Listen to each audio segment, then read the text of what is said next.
Hi, Waitlist community. Today we want to answer the question, how do I screen deals? And to answer that, we wanted to introduce you to something called the 1% rule.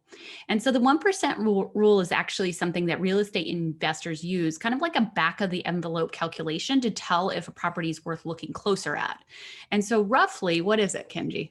Yeah, so the calculation is you take your monthly rent, and in this example, it's $2,400 of monthly rent, and then you divide it by the purchase price. And so in this case, if you have a purchase price of 240,000, then that would mean that you would have it would be a 1% deal. Now, if the monthly rent is higher, then you're going to be above 1%. If the monthly rent is lower, then you're going to be below 1%. And so, as I mentioned, real estate investors, and we use this all the time when we're looking at deals on apps like Redfin to tell if the deal is worth digging into. Now, I'll even dig into deals that are like the 0.6, 0.7% rule if I can recognize some sort of hidden value that's going to allow me to force appreciation and add value to that property and increase the rents or decrease expenses.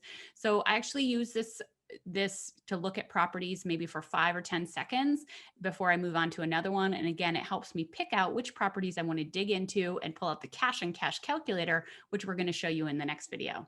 Yeah, I think it's really important to stress that you don't use this 1% as a clear cutoff, right? You don't just ignore everything that's slightly below 1%. Like Leti said, if there's something that's zero point 0.6, zero point 0.7, then you start digging in and saying, hey, is there any hidden value here? And if there is, then maybe that 0.6, 0.7% could become 1% or more. And so that's really important not to use this as a strict cutoff. And for those of you who are wondering what hidden value is, we're going to teach you all about it in Zero to Freedom. There's a whole section on hidden value because it's such an important concept to learn and to be able to recognize, and it will set you apart from every other investor. Okay, well, that sums up the 1% rule. We'll see you in a couple days.